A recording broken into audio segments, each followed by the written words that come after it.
মাছ কার না পছন্দ, প্রত্যেকেরই পছন্দ। তা যদি সুন্দর করে রান্না করে খাওয়া হয় তাহলে বলেন তো কেমন হয়। তো আজকে একটা সুন্দর মতন একটা রেসিপি তৈরি করলাম। এখানে আমি সব কিছু দিয়েছি। এখন আমি ফ্রাই করে মাছটাতে আমি এগুলো দিয়ে দেবো, দিয়ে আমি কিন্তু সুন্দর করে ভেজে নেব। তো অবশ্যই সঙ্গে থাকবেন ভিডিও। আর ভালো লাগলে লাইক কমেন্ট শেয়ার করে পাশে থাকতে পারেন, বেল বাটনটা অন করে দিতে পারেন, সবার আগে নোটিফিকেশন আপনার কাছে চলে যাবে। তাই সঙ্গেই থাকেন, দেখতে থাকেন কেমন রান্না করি। দেখেন মাছগুলো কিন্তু প্রায় ভাজা হয়ে যাচ্ছে। একটুখানি পানি দিছি, আমি বেশি পানি দিইনি। বাইরে বৃষ্টি পড়ে, রিমঝিম শব্দ, আর তার সাথে ইলিশ মাছ ভাজা, খেতে না কতটা মজা।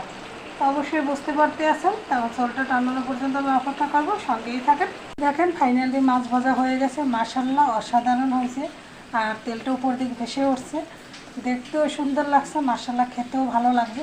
সবাইকে অসংখ্য ধন্যবাদ। সবাই ভালো থাকুন, সুস্থ থাকুন। আল্লাহ হাফেজ, আসসালামু আলাইকুম।